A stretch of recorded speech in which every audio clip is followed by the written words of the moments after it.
Morning, नमस्कार। एक बार फिर से आप सभी का स्वागत है आपके अपने पसंदीदा यूट्यूब चैनल ऑनलाइन शिक्षण पर। गाइस, आशा करती हूँ आप सभी बहुत अच्छे होंगे। मैं हूँ आपके साथ अंजलि बालियान, तो आप सभी का स्वागत है। चलिए गाइस, फटाफट से जल्दी सभी लोग आ जाइए क्योंकि हम इंग्लिश की शुरुआत करने वाले हैं। और इससे पहले की जो वीडियो थी, इससे पहले की जो क्लास थी इंग्लिश की, उसमें एक बार मैं आपको रिमाइंड करा देती हूँ कि हमने उसमें क्या क्या सीखा था। ठीक है, उसमें दोस्तों सबसे पहली चीज हमने जो डिस्कस की थी वो मेथड्स ऑफ टीचिंग था, यानी टीचिंग के मेथड्स क्या होते हैं, इसका मतलब क्या होता है, शिक्षण विधि का क्या मतलब होता है और किस तरीके से एक टीचर अपनी टीचिंग करते समय शिक्षण विधि को अपनाता है, किस लिए अपनाता है। ठीक है, उनके बारे में हमने एक बहुत अच्छे से डिस्कशन कर लिया था। उसके बाद हमने जाना था types of methods of teaching, यानी कितने प्रकार के होते हैं, उसके बारे में हमने बहुत अच्छे से बात करी कि दो प्रकार के होते हैं, एक ओल्ड मेथड होता है, एक न्यू मेथड होता है। ओल्ड मेथड के अंदर भी दो पार्ट्स होते हैं उसके, ठीक है, डायरेक्ट मेथड और दूसरा कौन सा था, ट्रांसलेशन कम ग्रामर मेथड, इसकी बात की हमने। उसके बाद फिर हमने न्यू मेथड के अंतर्गत जो 3 टाइप्स थे उसके, उनके बारे में भी बहुत बेहतरीन तरीके से बात कर ली है। ठीक है, और चलिए तो फिर आज इससे आगे की शुरुआत करते हैं। और आज ये यूनिट आपकी बिल्कुल खत्म हो जाएगी। इसके बाद छोटी छोटी यूनिट्स बचती है जिनको हम बहुत मज़ेदार तरीके से कंप्लीट करेंगे। ओके गाइज, तो आपको इंग्लिश में बिल्कुल परेशान होने की ज़रूरत नहीं है क्योंकि इसकी कमान अब मैंने अपने हाथों में ले ली है। तो परेशान होने की तो इसमें ज़रूरत नहीं है। इंग्लिश कोई इतना तगड़ी आपको यहाँ पर नहीं पढ़नी है। यहाँ पर सिर्फ दोस्तों आपके इस सेमेस्टर में इंग्लिश होने का मतलब और इसमें जो चीज़ें आपको सिखाई जा रही है उन्हें सिखाने का मतलब सिर्फ इतना है कि ताकि आप जो स्कूल में पढ़ाने जाएंगे, प्राइमरी स्कूलों में आपको 5th क्लास तक के बच्चों को पढ़ाना होगा, तो वहाँ पर क्या होता है, आपको ये चीज़ें सिखानी पड़ती है। जो फर्स्ट यूनिट थी ये आपको वहाँ नहीं सिखानी है बल्कि प्रैक्टिकली अप्लाई करनी है। तो आपको ये चीज़ अगर आप रट के चले गए और आप जाते हो पढ़ाने तो फिर आप इनको फॉलो नहीं कर सकते। लेकिन ये बहुत ही इम्पोर्टेंट होती है, एक टीचर की लाइफ में बहुत ज़्यादा महत्व होता है टीचिंग मेथड्स का, तो उसको ये आने चाहिए। इसीलिए आप अपने कॉन्सेप्ट पर ध्यान दीजिए, उसी को क्लियर करने के लिए बैठिए। ठीक है, अगर आपको रटना है आप किसी बुक से रट सकते हैं। ठीक है, बहुत सारे लोग रटवाने की कोशिश करते हैं, क्वेश्चंस आपको प्रोवाइड कर देते हैं डायरेक्टली, बिना उनका मतलब समझाए, बिना उस कॉन्सेप्ट को समझाए। ठीक है, तो मेरा मानना यही है आपको कॉन्सेप्ट क्लियर होना चाहिए, बाकी चीज़ें तो बाद की बात है। ठीक है, आपको वहाँ पर ये मेथड्स अप्लाई करने होंगे।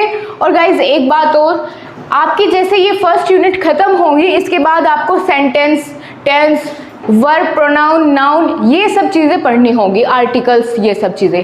तो ये आपको अपने लिए नहीं पढ़नी है, आप वहाँ पर जाके स्कूल्स में जाकर के पढ़ाएंगे तो उनके सिलेबस में ये चीज़ें आती है। 5th क्लास तक इंग्लिश में ये सभी चीज़ें आने लगती है, आर्टिकल्स हो गए, नाउन, प्रोनाउन क्या है, ये सब चीज़ें वहाँ पर आती है। तो आपको सिर्फ उतने ही लेवल का पढ़ना है जितना कि आपको वहाँ पर सिखाना है। तो दोस्तों उसको रटिए मत, उसको समझने की कोशिश कीजिए, नहीं तो आपको फिर आगे फ्यूचर में शर्मिंदा होना पड़ सकता है अगर आपको वो चीज़ें नहीं आती है। अगर कोई गवर्नमेंट टीचर बनता है तो उससे एक्सपेक्ट किया जाता है कि वो ये सभी चीज़ें तो खास करके उसको आती हो। तो हम उसी पर ध्यान देंगे, कॉन्सेप्ट क्लियर करेंगे और तब आगे बढ़ेंगे। चलिए गाइज, आज हम बात करने वाले हैं अप्रोच के बारे में। ठीक है, इसके बाद एक और टॉपिक आपका कवर होगा साथ के साथ, वो होगा टीचिंग एड्स। ठीक है, बहुत इंपॉर्टेंट टॉपिक है, तो सबको मैं आपको बताते हुए चलूंगी किस तरह के क्वेश्चंस आपके एग्जाम में आते हैं, कहाँ से क्वेश्चन बन सकता है और कहाँ से नहीं बन सकता है, उसके बारे में भी हम साथ साथ में डिस्कस करेंगे। ओके, तो चलिए पहले जो मैंने आपके लिए बोर्ड पर लिखा हुआ है उसके बारे में बात कर लेते हैं। दोस्तों चलिए शुरुआत करें। सबसे पहले आपको मैं बताना चाहूंगी कि अप्रोच होता क्या है। ठीक है, तो यही उसकी डेफिनेशन है या मतलब है, जो भी आप समझे बस आपको समझ आना चाहिए। ठीक है, मोटिव मेरा उतना ही है।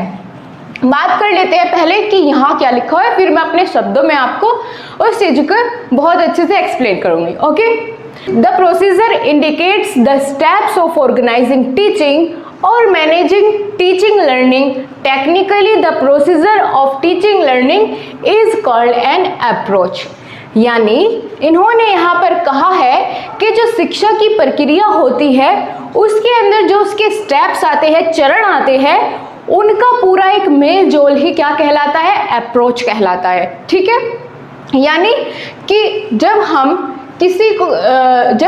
टीचिंग करते हैं, ऑर्गेनाइजिंग टीचिंग और मैनेजिंग टीचिंग एंड लर्निंग, यहाँ पर बात कही गई है कि जब कोई भी अध्यापक किसी कक्षा में पढ़ाने जाता है, विषय वस्तु को बच्चों के सामने प्रेजेंट करता है, तो उस समय पर क्या होता है कि जैसी क्लासरूम की सिचुएशन होती है, परिस्थितियाँ होती है, उसके अनुसार टीचर क्या करता है, अपनी जो विषय वस्तु है उसको ढाल लेता है।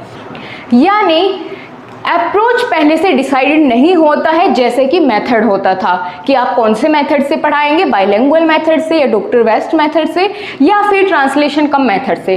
तो मेथड तो टीचर पहले ही डिसाइड कर लेता है कि हमें क्लासरूम में किस मेथड से पढ़ाना है या मैं किस मेथड से आपको समझाता हूँ। लेकिन यहाँ पर बात की गई है अप्रोच की। अप्रोच होता है कि जब पढ़ाते वक्त उसको मैनेज करने के लिए, विषय वस्तु को या फिर जो हम चीज़ें सिखा रहे हैं उसको मैनेज करने के लिए हम क्या तरीका अपनाते हैं, कौन से ऐसे स्टेप्स हैं जो हम फॉलो करते हैं ताकि जो चीज़ें हम सिखाना चाहते हैं वो डायरेक्टली उसी वे में बच्चा समझ पाए। ठीक है, तो मेन पॉइंट यही है कि जो स्टेप्स यूज करता है एक टीचर अपनी बात को प्रेजेंट करने के लिए, अपने सब्जेक्ट को प्रेजेंट करने के लिए, टीचिंग को मैनेज करने के लिए, उसको ही हम क्या कहते हैं, उसको हम कहते हैं अप्रोच। ठीक है, अब एक बार फिर से डेफिनेशन देखिए, आपको बिल्कुल क्लियर हो जाएगा। The procedure indicates the steps of organising teaching और managing teaching learning. Technically the procedure of teaching learning is called an approach. ठीक है, अब क्लियर हुआ, जो बातें मैंने आपको बताई आप उससे रिलेट कर पाए, बिल्कुल सही। ठीक है, बहुत अच्छे दोस्तों, मैंने आपको जो पहली डेफिनेशन बताई थी मेथड्स की, तो उसमें मैंने जिस चीज़ को अंडरलाइन किया था तो समझ जाइए कि वो मस्ट है, वहाँ से मल्टीपल चॉइस क्वेश्चन निकलता है। तो यहाँ मैं कुछ चीज़ें आपको जो अंडरलाइन कर रही हूँ या किसी सर्कल के अंदर कर रही हूँ, उन पर आपको बहुत ज़्यादा ध्यान देना है, क्योंकि वो क्या होता है, पूरी डेफिनेशन की होती है, चाबी होती है। ठीक है, उसी पर बेस होती है पूरी की पूरी डेफिनेशन। तो चलिए, अब दोस्तों आपसे एक क्वेश्चन और पूछा जाता है, अप्रोच की डेफिनेशन आपके एग्जाम में बिल्कुल पूछी जा सकती है, तो आप इसको ध्यान से नोट कर सकते हैं। बाद में जब मैं साइड हो जाऊंगी, आप पूरा बोर्ड आपके सामने होगा, अभी सिर्फ समझने पर ध्यान दीजिए, अभी मत लिखिए। ओके, मेरी आपसे यही रिक्वेस्ट है कि क्लास के बीच में बिल्कुल मत लिखिए। आपको ये notes as it is PDF की फॉर्म में मैं अपने हाथों से नोट डाउन करके आपको टेलीग्राम ग्रुप पर प्रोवाइड कर दूंगी। जिन बच्चों को नहीं पता है टेलीग्राम ग्रुप का नाम क्या है, तो ऑनलाइन शिक्षण DLED करके नाम है। ठीक है, यहाँ मैं लिख देती हूँ, ऑनलाइन शिक्षण DLED। ओके, इस नाम से टेलीग्राम ग्रुप है, आप यहाँ पर ज्वाइन हो जाइए। यहाँ पर मैं आपको हर क्लास की पीडीएफ प्रोवाइड कर दूँगी। जैसे ही मेरा टाइम लगता है मैं फटाफट आपको जितनी भी क्लासेस दिन भर में होती है वहाँ पर पीडीएफ प्रोवाइड कर देती हूँ, और कोई भी आगे आने वाली नोटिफिकेशन होती है किसी भी क्लास को लेकर, वो सबसे पहले मैं आपको वही शेयर करती हूँ। सो थैंक यू गाइज, आप चाहे तो यहाँ पर ज्वाइन हो सकते हैं अगर आप चाहे। ओके, चलिए अब बात कर लेते हैं। एक और क्वेश्चन आपके एग्जाम में पूछा जाता है कि भैया ये बताओ, अप्रोच और मेथड, इनके बीच में क्या अंतर है। ठीक, वैसे तो आपको क्लियर हो गया होगा क्योंकि मेथड मैं आपको पहले समझा चुकी हूँ, अप्रोच मैंने अब बता दिया है, लेकिन फिर भी as per the examiner point of view हम इसको डिस्कस करेंगे, और कुछ 2-3 पॉइंट्स हम डिस्कस करेंगे जो कि आप अपने एग्जाम में इजीली लिख पाएंगे। उस बात का ध्यान रखते हुए मैंने बहुत ही सिंपल पॉइंट्स आपके सामने नोट किए हैं ताकि आप साथ के साथ उन चीज़ों को याद रख पाए। ठीक, चलिए, तो अब हम इन दोनों के बीच में डिफरेंस देखेंगे और जानेंगे कि क्या अंतर है अप्रोच और मेथड के बीच में। क्लियर गाइज, आगे बात करते हैं। सबसे पहला पॉइंट है मीनिंग। इन दोनों का एक बार मीनिंग देख लेते हैं। ठीक, उसके बाद देखेंगे आगे की कुछ चीजें। तो सबसे पहले क्या बताया गया है, अप्रोच का मीनिंग देखते हैं। सबसे पहले, इट इज ए प्रोसेस और procedure of education has steps. ठीक, यहाँ पर आपको यही वाली बात देखने को मिल गई है जो आपने यहाँ डेफिनेशन में कही थी। बस अंतर सिर्फ इतना है, यहाँ पर छोटे से शब्दों में मैंने इसको समेट कर लिखा है। तो आपको ये चीजें याद रखनी है। क्या है अप्रोच? अप्रोच एक प्रोसेस होता है एजुकेट करने का, जिसमें कि हम कुछ स्टेप्स होते हैं फॉलो करते हैं। ठीक है, यहाँ पर बात हो रही है टीचर्स की, क्योंकि ये मेथड्स टीचर ही अप्लाई करते हैं, अप्रोच टीचर ही यूज करते हैं, ना कि स्टूडेंट्स। ओके गाइज, अब बात कर लेते हैं, ये तो हमने की अप्रोच के मीनिंग की बात। इधर देखते हैं मेथड का क्या मतलब होता है। अगर आप पिछली क्लास में नहीं थे तो आपको थोड़ा सा यहाँ पर क्लियर हो जाएगा। ओके, वैसे तो मैं रिकमेंड करूँ कि आपको क्लास लेनी चाहिए, तभी उसके बाद आप ये क्लास ले, तभी आपको बहुत अच्छे सब कुछ क्लियर होगा। चलिए बात कर लेते हैं। It is an abstract entity which is determined by content, यानी यह एक अमूर्त इकाई है जो सामग्री के द्वारा निर्धारित की जाती है। तो यहाँ पर एक वर्ड आता है कंटेंट। ठीक है, ये क्या होता है? कंटेंट बेस्ड होते हैं मेथड्स, यानी आपका कंटेंट किस तरीके का है, आप क्या उस बच्चे को सिखाना चाहते हैं, उस पर बेस्ड होता है कि आप कौन सा मेथड अप्लाई करेंगे। यदि आप उनको इंग्लिश सिखाना चाहते हैं एज ए सेकेंड लैंग्वेज, तो वो क्या है? इंग्लिश क्या है? आपका कंटेंट है जो आप बच्चों को सिखाना चाहते हैं। तो फिर आपको क्या अपनाना होगा? आपको एक मेथड अपनाना होगा जिसके थ्रू आप उनको सिखा पाएंगे। कौन सा मेथड? वो बाइलिंगुअल मेथड हो सकता है, डॉक्टर वेस्ट मेथड हो सकता है, या फिर ट्रांसलेशन कम ग्रामर मेथड हो सकता है कि आप उनको एक एक सेंटेंस, एक एक वर्ड का मीनिंग ट्रांसलेट करके उन तक पहुंचाएं, उन्हें समझाएं। ठीक है, अब समझ आया इन दोनों के बीच अंतर। यहाँ पर सब चीजें बेस्ड होती है स्टेप्स पर, और यहाँ होती है कंटेंट पर, यानी विषय वस्तु पर, सामग्री पर। क्लियर? आगे बात कर लेते हैं। आगे बात करते हैं हम नेचर के बारे में, यानी इन दोनों का नेचर कैसा होता है। बिल्कुल, चलिए पहला है कंटेंट सेंटर्ड। इसका मतलब क्या है? विषय वस्तु या सामग्री केंद्रित। सामग्री केंद्रित होता है अप्रोच, यानी क्या हम क्लास में प्रेजेंट करने वाले हैं जो सामग्री है उस पर केंद्रित होता है अप्रोच। जैसी जैसी सामग्री होगी वैसे ही हम क्लास में अपना approach as per situation change कर सकते हैं। वो अपने स्टेप्स जो पढ़ाने के हैं उनको हम चेंज कर सकते हैं। आगे बात की गई है, पहला हो गया कंटेंट सेंटर्ड यानी सामग्री केंद्रित। आगे बात की गई है ऑब्जेक्टिव सेंटर्ड यानी उद्देश्य केंद्रित, यानी हम क्लास में सिखाना क्या चाहते हैं, एक अध्यापक का उद्देश्य क्या है कि बच्चे को वो चीज किस तरीके से समझानी चाहिए, तो वो क्या आती है? इसके अंदर आती है अप्रोच के अंदर। आगे बात कर लेते हैं लर्नर सेंटर्ड, यानी जो शिक्षार्थी होता है शिक्षार्थी पर केंद्रित होती है अप्रोच। आप देखिए कि यदि हमने मान लिया एक मेथड हम अपने दिमाग में सोच करके गए क्लास में, ठीक है, कि हमको इस मेथड से ये चीज़ें सिखानी है, आपने जाके सिखाई, लेकिन क्लास में कुछ ऐसे बच्चे होते हैं जिनको एक बार में चीज़ें समझ नहीं आती। ठीक है, गलती उनकी नहीं है, होता है कई बार ऐसा, बच्चे थोड़ा देरी से कैच कर पाते हैं। तो वहाँ पर आप क्या करते हैं? वहाँ पर आप एज पर लर्नर अपना अप्रोच चेंज कर लेते हैं, पढ़ाने का थोड़ा सा तरीका चेंज कर लेते हैं ताकि उनको भी समझ आ जाए। ठीक है, आप पर्सनली उनके पास जाके पूछेंगे कि आपको समझ आया, वो बोलेगा नहीं आया, तो फिर आप क्या करेंगे? थोड़ा सा अपना तरीका चेंज करेंगे, थोड़ा अलग तरीके से बताएंगे ताकि उसको वो चीज़ें बिल्कुल अच्छे से क्लियर हो जाए। बिल्कुल सही बात, समझ आ गया इतना? ठीक है, तो ये बात हुई नेचर की, अप्रोच के। अब बात कर लेते हैं मेथड का क्या नेचर होता है। तो मेथड का नेचर होता है टीचर सेंटर्ड, यानी शिक्षक केंद्रित होता है मेथड। बिल्कुल पूरा का पूरा डिपेंड करता है, जो शिक्षक चाहे उस मेथड को अपना सकता है। बिल्कुल ये चीजें लर्नर पर बेस्ड नहीं होती है, ये टीचर के ऊपर ही सारी केंद्रित है। टीचर बेस्ड है मेथड की, उसको कौन सा मेथड अपनाना है किसी भी चीज को क्लास में पढ़ाते वक्त या प्रेजेंट करते वक्त। बिल्कुल दोनों के बीच अंतर समझ आ रहा है ना? आगे बढ़ते हैं। अब दोस्तों अगला जो डिफरेंस होगा उसको हम एग्जाम्पल के थ्रू समझेंगे, यानी आप दोनों के एग्जाम्पल दे पाएंगे। आप एक चीज नोट कर रहे हैं, पता हो क्या? वो ये है कि अगर आपको कुछ और चीजें नहीं भी याद रहती, आपको ये डिफरेंस याद रह जाता है दोनों का, तो अगर आपसे पूछा जाए अप्रोच क्या है तो आप अप्रोच बता पाएंगे।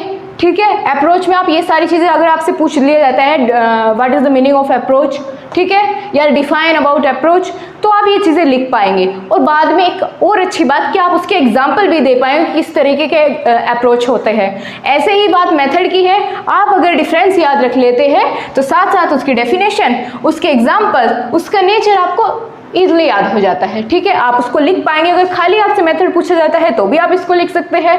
तो हुई प्लस पॉइंट वाली बात। चलिए आगे बात कर लेते हैं। दोस्तों मस्त रह के और बहुत ही अच्छे से समझने के तरीके से आप क्लास में बैठेंगे तो आप सब चीज़ें कैच कर पाएंगे। लेकिन अगर आपको जल्दी मची है किसी चीज़ की तो फिर आप उसको मिस कर सकते हैं। तो पूरे मन के साथ क्लास में बैठा कीजिए। मैं आपको बड़ी तसल्ली से पढ़ाऊंगी। ओके, और पढ़ाऊंगी नहीं, डिस्कस करेंगे दोनों मिलकर के और देखते हैं क्या कुछ अच्छा निकल करके आता है। ठीक है, तो अपन दोनों समझते हुए चलेंगे। ठीक है, चलिए बात करते हैं अब इसके एग्जाम्पल की। पहले एग्जाम्पल देखेंगे अप्रोच का। क्लियर? सबसे पहला क्या है? Evaluation approach. इवैल्यूएशन से क्या मतलब होता है? इवैल्यूएशन का मतलब होता है मूल्यांकन, मूल्यांकन दृष्टिकोण। ठीक है, मूल्यांकन दृष्टिकोण यानी देखिए मैंने आपको क्या बताया कि अप्रोच कुछ स्टेप्स होते हैं जो एक टीचर फॉलो करता है क्लास में पढ़ाते समय। तो फिर क्या होता है, किस किस तरह के वो अप्रोच होते हैं, हम किन्हें अप्रोच बोलते हैं, कौन से वो स्टेप्स हैं जो वो फॉलो करते हैं, वही उसके एग्जाम्पल्स है। अब उन्हीं के बारे में हम यहाँ पर बात कर रहे हैं। पहला जैसे मैंने आपको बताया मूल्यांकन। ठीक है, मूल्यांकन दृष्टिकोण। इसमें क्या होता है, हम कुछ चीज़ों को सिखाने के लिए कई बार क्या करते हैं क्लासरूम में कि हम छोटा सा एक टेस्ट ले लेते हैं। ठीक, उसको देख करके क्या होते हैं, बच्चे थोड़ा सा सीखने के लिए ज़्यादा मोटिवेट होते हैं कि भाई टेस्ट होगा तो हमें बहुत अच्छे नंबर लाने हैं, तो हम उस चीज़ के बारे में पढ़ेंगे, सीखेंगे।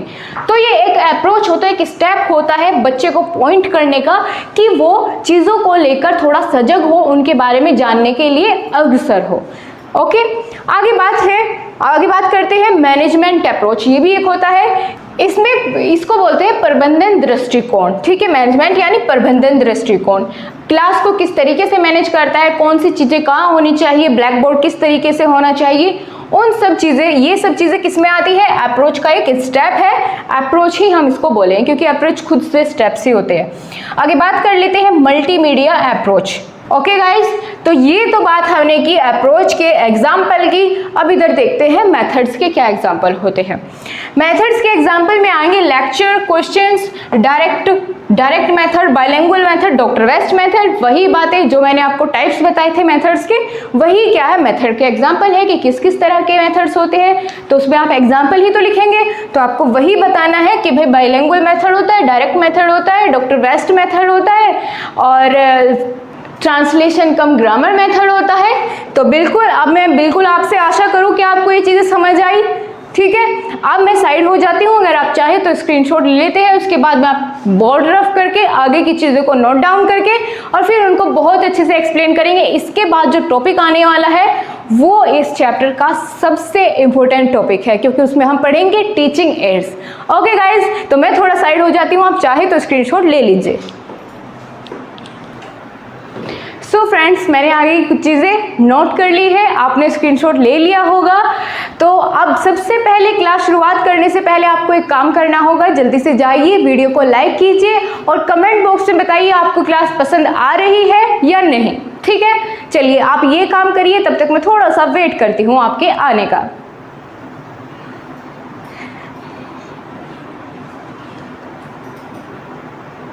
अब तक तो आप कर चुके होंगे। चलिए अब आगे बढ़ते हैं। देखिए दोस्तों, मैंने आपके लिए डिसाइड किया था कि इससे तुरंत बाद मैं आपको टीचिंग एड्स करवाऊं, लेकिन मैं आपका प्रीवियस ईयर पेपर देख रही थी कुछ सालों के, तो उनमें एक क्वेश्चन था जो कि कॉमन था, जिसका नाम है स्ट्रक्चरल अप्रोच। यानी ये आपसे पहले भी पूछा जा चुका है एग्जाम में, तो फिर हम इस टॉपिक को बिल्कुल नहीं छोड़ने वाले। जो आपके एग्जाम में पूछा जा चुका है वो तो हम डेफिनेटली प्रिपेयर करेंगे। ओके, तो चलिए शुरुआत करते हैं और जानते हैं स्ट्रक्चरल अप्रोच क्या होता है और उसके बाद थोड़ी सी और चीज़ें हैं इसके बारे में जो मैं आपको बताऊंगी। चलिए देखते हैं स्ट्रक्चरल अप्रोच। ये उसकी डेफिनेशन है जिसको दिया है शिवा मोहन और मान सिंह ने। ठीक है, भारत के ही रहने वाले हैं शिवा मोहन और मान सिंह के द्वारा ये परिभाषा दी गई है स्ट्रक्चरल अप्रोच की। क्या होता है स्ट्रक्चरल अप्रोच, वो भी देखते हैं। Structure or pattern is made of words which arranged in a specific order, therefore it is called structural approach। क्या होता है स्ट्रक्चर या पैटर्न? पैटर्न और स्ट्रक्चर सेम बात है। ठीक है, पूछ रहा है क्या होता है स्ट्रक्चर। स्ट्रक्चर वो होता है कि जब हम स्पेसिफिक वर्ड्स को अरेंज करते हैं किसी ऑर्डर में, किसी एक स्पेसिफिक ऑर्डर में, तो वो क्या कहलाता है, वो कहलाता है स्ट्रक्चरल अप्रोच। यानी कि हम अपनी बातों को कहते हुए जिस एक मैनर में उनको स्ट्रक्चराइज करते हैं, उनको फॉर्म करते हैं, उनके जो वर्ड्स हैं उनको अरेंज करते हैं ताकि सामने वाला हमारी बात को बिल्कुल सही और सटीक तरीके से समझ पाए। तो वही बताया गया है कि वही होता है स्ट्रक्चरल अप्रोच। जब हम किसी वर्ड जब हम काफ़ी सारे वर्ड्स को अरेंज करके एक स्पेसिफिक ऑर्डर में ला करके एक सेंटेंस बना देते हैं, तो वही हो जाता है एक स्ट्रक्चर और एक पैटर्न किसी भी बात को कहने का। सही है इतनी बात? चलिए अब यहाँ से आपको डेफिनेशन समझ आ गई। ये डेफिनेशन दी है शिवा मोहन और मानसिंह के द्वारा। अब एक क्वेश्चन जो यहाँ से बनता है, जो कि एग्जाम में आता है, ये तो मैंने आपको ये चीज़ समझाने के लिए बताई, लेकिन जो मस्ट एग्जाम में पूछा गया है वो क्वेश्चन ये है जो आपके सामने अब मैं नोट डाउन करूंगी। वो क्या है? Failure of structural approach in India. यानी भारत में स्ट्रक्चरल अप्रोच के जो फेल होने के क्या कारण है वो आपसे पूछे जाते हैं। एग्जामिनर आपसे कई बार पूछ चुका है कि इंडिया में स्ट्रक्चरल अप्रोच का जो फेल होने के कारण है वो बताइए। तो इसके दोस्तों वैसे तो कई सारे कारण हैं, लेकिन मैं आपको सिर्फ 2 बताऊंगी जो आप अपने एग्जाम के हिसाब से याद रख पाएंगे, समझ पाएंगे। याद रखने की तो हालांकि ज़रूरत नहीं है, क्योंकि मैं आपको एक्सप्लेन करूंगी, आप उसी से बहुत अच्छे से समझ जाएंगे। ठीक है, पहला कारण क्या है स्ट्रक्चरल अप्रोच का भारत में फेल होने का?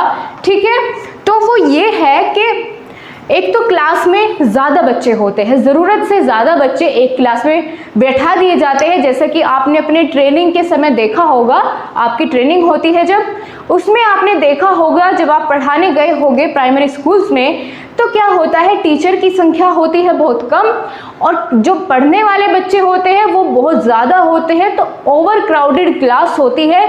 तो फिर ये ऐसा पॉसिबल नहीं हो पाता कि हम हर एक बच्चे तक पहुंच सके हमारी बात और हम उसके प्रॉब्लम्स को सोल्व कर सके। तो सबसे पहला कारण यही है स्ट्रक्चरल अप्रोच का इंडिया में फेल होने का। यानी क्लासेस ओवरक्राउडेड होती है, टीचर की संख्या बहुत कम होती है एज कंपेयर टू स्टूडेंट्स।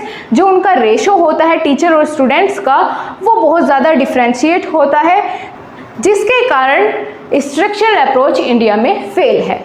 दूसरा क्या कारण है? 2 कारण हम डिस्कस करेंगे। दूसरा कारण ये है कि बहुत कम टीचर ऐसे होते हैं जो कि अपनी फील्ड में एक्सपर्ट होते हैं, ट्रेंड होते हैं, और जो ऐसे बहुत कम टीचर हैं जो अपनी बातों को एज इट इज़ सामने वाले तक पहुंचा सकते हैं, बच्चों के माइंड में उसको उतार सकते हैं। तो यानी दूसरी बात यही है कि दूसरी कमी होती है टीचर की तरफ से। ठीक, वो कैसे? कि वो बहुत कम ट्रेंड होते हैं अपनी फील्ड में, और वही बात होती है ट्रेंड कौन नहीं होगा।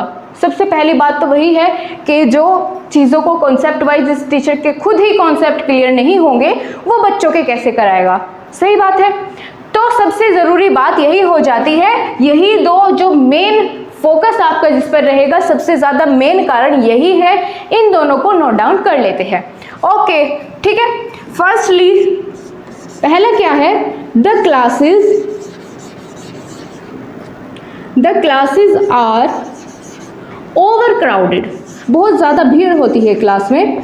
ओवर क्राउडेड, क्राउडेड का मतलब भीड़। ठीक है, क्लास में बहुत ज़्यादा भीड़ होती है। इंडिविजुअली attention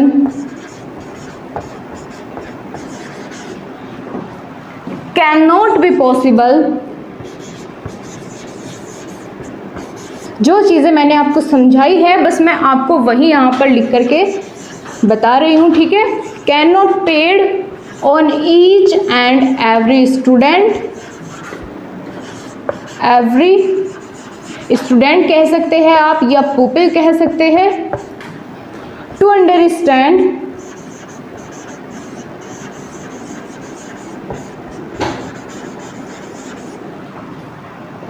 his problem या their problem, his problems। मतलब क्या लिखा है मैंने यहाँ पर? फर्स्टली क्या होता है, the classes are overcrowded, class में बहुत ज़्यादा भीड़ रहती है, individual attention can not be paid on each and every people to understand his problems, ऐसा पॉसिबल नहीं हो पाता कि इंडिविजुअली हर एक स्टूडेंट पर अटेंशन दे पाए, उस पर ध्यान दे पाए और उसकी प्रॉब्लम्स को क्या कर पाए, सोल्व कर पाए। ऐसा पॉसिबल नहीं होता जब इस तरह की सिचुएशन होती है, क्लासेस में भीड़ ज़्यादा होती है, तो फिर फेलियर स्ट्रक्चरल अप्रोच फेल हो जाता है अगर ऐसी सिचुएशन होती है तब। दूसरा पॉइंट क्या है, सेकेंडली क्या होता है, वेरी फ्यू टीचर्स, बहुत कम टीचर्स ऐसे हैं जो ट्रेंड हैं, टीचर्स आर ट्रेंड, यानी प्रशिक्षण की कमी होती है, उनको प्रशिक्षण नहीं मिला होता है, तो वो टीचर क्या करते हैं, फिर समझा नहीं पाते हैं क्लासेस में, तो यहाँ पर भी फेल हो जाता है स्ट्रक्चरल अप्रोच। समझ आ गई ये चीज़ें, ठीक है। अगर आपको इस तरीके से नहीं भी याद रहता है तो जो बातें मैंने आपको बताई है आप उसको अपनी लैंग्वेज में ट्रांसलेट करके बहुत अच्छे से लिख पाएंगे। बिल्कुल सही बात। आगे दोस्तों एक चीज़ और मेरे याद आती है कि आपको मैंने कल की क्लास में बताया था कि जो इंग्लिश लैंग्वेज है या कोई भी लैंग्वेज है उसको लर्न करने के कुछ स्किल्स होते हैं, ठीक है। कौन कौन से स्किल्स होते हैं मैंने आपको एक शॉर्ट फॉर्म में उनको याद करवाया था, एक बार आपको रिमाइंड करा देती हूँ क्योंकि बहुत इंपॉर्टेंट क्वेश्चन यहाँ से बन सकता है या फिर मल्टीपल चॉइस क्वेश्चंस में भी यहाँ से पूछा जा सकता है। तो स्किल्स ऑफ लर्निंग लैंग्वेज, कोई भी लैंग्वेज हो सकती है जिसको याद करने के या सीखने के कुछ स्किल्स होते हैं, वही स्किल्स हमें पता करने हैं कौन कौन से हैं। जिसने पहली क्लास ली है वो जल्दी जल्दी से कमेंट बॉक्स में जाइए और बताइए कि आपको याद है या नहीं है, और है तो वे कौन कौन से स्किल्स हैं। चलिए थोड़ा हिंट दे देती हूँ, 4 स्किल्स होते हैं किसी भी लैंग्वेज को लर्न करने के। अब तो आप बता पाएंगे, जल्दी जल्दी से लिखिए कमेंट बॉक्स में कौन कौन से वो स्किल्स है। बिल्कुल, तो पहला क्या होता है, डेवलपमेंट ऑफ लिसनिंग।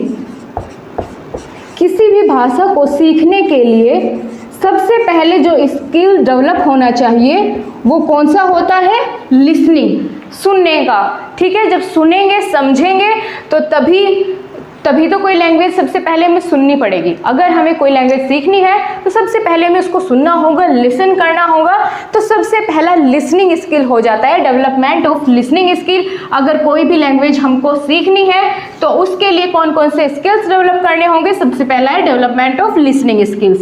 दूसरा क्या होगा, लिसनिंग के बाद क्या करेंगे, स्पीकिंग करेंगे, बोलेंगे, ठीक है। तो development of speaking skill, speaking skill, alright. Listening के बाद डेवलपमेंट ऑफ स्पीकिंग स्किल, बोलना है उस चीज को।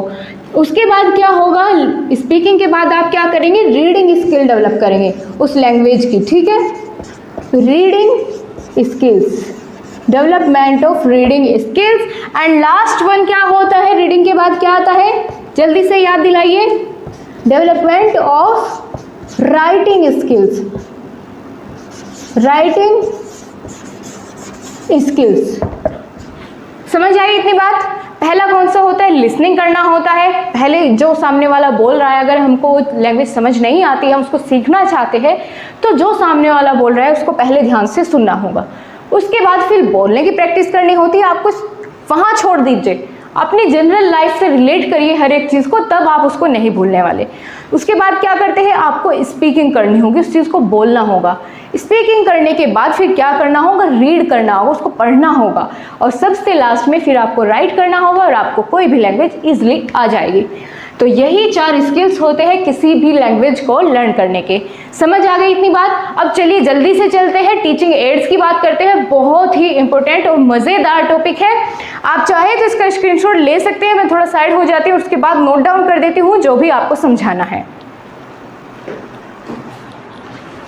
तो चलिए फ्रेंड्स, आज की यूनिट का final and the last topic आपके बिल्कुल सामने है और यहाँ से हम शुरुआत करते हैं इस यूनिट के सबसे इम्पोर्टेंट टॉपिक की, जिसका नाम है टीचिंग एड्स। ठीक है, टीचिंग एड्स को हम एक और नाम से जानते हैं, उसे कहते हैं इंस्ट्रक्शनल एड्स। ओके, अगर आपके एग्जाम में पूछा जाता है इंस्ट्रक्शनल एड क्या है या टीचिंग एड्स क्या है, तो आपको दोनों जगह एक ही बात लिखनी होगी, जो अभी हम आपसे डिस्कस करेंगे। चलिए गाइस, देखते हैं क्या होते हैं teaching ads. Teaching ads means the devices which can be used in teaching for their appeal to the ear and the eyes। ये मतलब क्या है इसका? टीचिंग एड्स वो चीज़ें होती है या वो सामग्री होती है जिनको एक अध्यापक यूज़ करता है जब एक कक्षा में पढ़ाने जाता है। ठीक है, वो क्या क्या हो सकती है? चौक, डस्टर, बोर्ड, ठीक है, और क्या हो सकती है? कोई चार्ट, पिक्चर्स, ये सभी आती है। जो TLM होते हैं ना, टीचिंग लर्निंग मटेरियल, वो सभी इसी के अंतर्गत आते हैं। टीचिंग लर्निंग मटेरियल्स जो होते हैं वो टीचिंग एड्स के अंदर ही आते हैं। तो आपको समझ आया टीचिंग एड्स क्या है? टीचिंग एड्स वो डिवाइसेस होते हैं जो कि हम यूज़ करते हैं टीचिंग में। ठीक है, पढ़ाते समय जो हम यूज़ करते हैं, बच्चों के कानों या आँखों तक उनको दिखा करके या फिर बोल के उनको सुना करके वो चीज़ें समझाने के लिए हम यूज़ करते हैं। तो ये होता है टीचिंग एड्स या फिर इंस्ट्रक्शनल एड्स। और बहुत बार आपके एग्जाम में यहाँ से क्वेश्चन आता है, मल्टीपल चॉइस क्वेश्चन में भी यहाँ से आपको क्वेश्चंस देखने को मिलेंगे। तो चलिए अब बात कर लेते हैं कि टीचिंग एड्स के टाइप्स कितने होते हैं, कितनी तरह के होते हैं टीचिंग एड्स। चलिए शुरुआत करते हैं, देखते हैं टीचिंग एड्स के टाइप्स। ऑलराइट, तो टीचिंग एड्स को दोस्तों डिवाइड किया गया है 3 टाइप्स में। कौन कौन से होते हैं? अगर कोई जानता है तो बिल्कुल कमेंट बॉक्स में एक साथ अभी लिखकर बता दीजिए। हमने बताया आपको टीचिंग एड्स के 3 टाइप्स होते हैं। कौन कौन से, उनके बारे में अभी डिस्कस करते हैं। सबसे पहले की बात करते हैं विजुअल एड्स। विजुअल एड्स पहले नोट डाउन कर लेते हैं कौन कौन से इसके टाइप्स हैं, उसके बाद में हम क्या करेंगे, एक एक को बहुत अच्छे से एक्सप्लेन करके समझाएंगे। दूसरा क्या होता है? दूसरे की अगर हम बात करें, पहला हुआ विजुअल एड्स, दूसरा हुआ ऑडियो एड्स। ऑलराइट, और अगर बात करें हम तीसरे की, तीसरा टाइप क्या होता है? तो ये होता है ऑडियो विजुअल एड्स। अब देखना आगे आगे आप खुद से बताओगे कि इसके अंदर क्या आने वाला है, इसके अंदर क्या आने वाला है। अभी हमने इनको डिफरेंशिएट कर लिया है। 3 टाइप्स होते हैं, विजुअल एड्स, ऑडियो एड्स और last one is the audio visual aids. क्या कुछ क्लियर हो रहा है इसको जान करके? विजुअल एड्स क्या होते हैं? These are the aids that can be seen। ठीक है, ये क्या होते हैं? Visual aids are that aids which can be seen, यानी जिनको हम देख सकते हैं। ठीक है, जिनको भी हम देख सकते हैं वो सभी आएंगे विजुअल एड्स में। सिर्फ देखने की बात की गई है, सुनना नहीं है। ठीक है, जिनको हम देख सकते हैं वो सभी आएंगे विजुअल एड्स के अंतर्गत। अब कौन कौन सी ऐसी सामग्री होती है, टीचिंग लर्निंग मटेरियल होता है, जिनको हम सिर्फ देख करके या दिखा करके समझाते हैं? बताइए।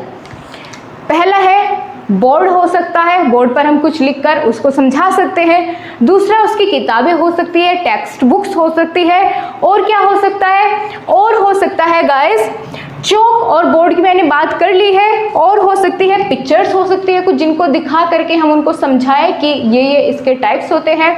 ठीक, और क्या होती है गाइस? कुछ पिक्चर्स हो सकती है, चार्ट्स हो सकते हैं। तो वो सभी किसके अंदर आएंगे? वो सभी आएंगे विजुअल एड्स में। ठीक है, चलिए एक एक करके लिखते हैं। आपको पता चल गया क्या है ये विजुअल एड? क्या विजुअल एड्स क्या होते हैं आप बता पाएंगे? तो चौक और बोर्ड्स ये आते हैं विजुअल एड्स के अंदर। और क्या होता है बताइए आप? टेक्स्ट बुक्स हो सकती है, टेक्स्ट बुक्स। ऑलराइट, और क्या हो सकता है? सोच के बताइए अपने आप से। पिक्चर्स हो सकती है कोई भी, पिक्चर्स या फिर चार्ट्स हो सकते हैं जो क्लासरूम में लगाए जाते हैं। जैसे आपने देखा होगा प्राइमरी स्कूल्स में क्या होते हैं, बड़े बड़े चार्ट लगे होते हैं, ह्यूमन बॉडी के नेम्स पार्ट्स होते हैं उसमें। तो कुछ पिक्चर्स और चार्ट्स हो सकते हैं, और मॉडल्स हो सकते हैं, मैप्स हो सकते हैं, बहुत सारी ऐसी चीज़ें हैं एटसेट्रा हम यहाँ पे लिख देते हैं, जिससे कि काफ़ी सारी चीज़ें इसके अंदर आ जाती हैं। तो ये बात की हमने विजुअल एड्स के बारे में। ऑलराइट गाइस, आगे देखते हैं। अब बात करते हैं ऑडियो एड्स में क्या क्या चीज़ें आ सकती हैं।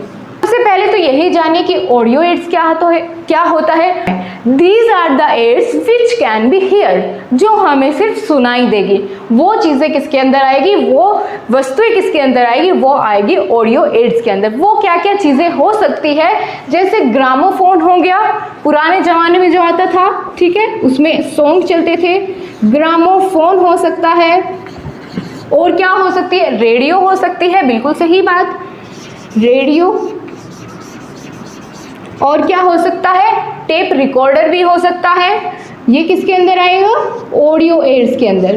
दोस्तों आपसे पता है किस तरीके से क्वेश्चन यहाँ से बन सकता है, ऑडियो रिकॉर्डर, ठीक है, ऑडियो रिकॉर्डर हो सकते हैं, रेडियो हो सकते हैं, एटसेट्रा, काफ़ी सारी चीज़ें इसके अंदर आ जाती है। आपसे क्वेश्चन यहाँ इस तरीके से पूछा जाएगा, मल्टीपल चॉइस क्वेश्चन बनेगा, आपको 4 कोई भी नाम देगा। मान लिया आपको दे दिया text book, gramophone, radio, tape recorder. इनमें से आप ये बताइए कि कौन सा विजुअल एड है, ठीक है, विजुअल एड्स इनमें से कौन सा है वो बताइए, वो चुनिए। तो अगर आपको ये पता होगा कि ये चीज़ें इसके अंदर आएगी, ये चीज़ें विजुअल एड्स के अंदर आएगी, तो आप बहुत आसानी से उस क्वेश्चन को कर पाएंगे। इसीलिए मैं आपको अलग अलग से नोट करके बता रही हूँ। और गाइज इसकी PDF आपको टेलीग्राम ग्रुप में मिल जाएगी, तो आप परेशान मत होइएगा अगर आप कोई चीज़ नोट नहीं कर पा रहे हैं। ओके, चलिए अब हम बात करेंगे, लास्ट वन क्या हो जाता है, ऑडियो विजुअल एड्स। आपको ऑडियो का मतलब पता चल गया, जिनको सुना जाता है सिर्फ, विजुअल जिनको देख सकते हैं। और यहाँ क्या हुआ, तीसरे पार्ट में दोनों को एक साथ ले लिया, यानी ऑडियो विजुअल एड्स, जिनको हम सुन भी सकते हैं, जिनको हम देख भी सकते हैं, वो चीज़ें आएगी इस वाले टाइप के अंतर्गत। क्या हो सकती है वो, जैसे आपने देखा टेलीविज़न, ठीक है, उसमें हम क्या है, चित्रों को देख भी सकते हैं, पिक्चर्स को देख भी सकते हैं, और उनकी आवाज़ भी हम तक आती है। तो ये किसका टाइप होगा, ये इसके अंतर्गत आएगा, ठीक है, टेलीविज़न।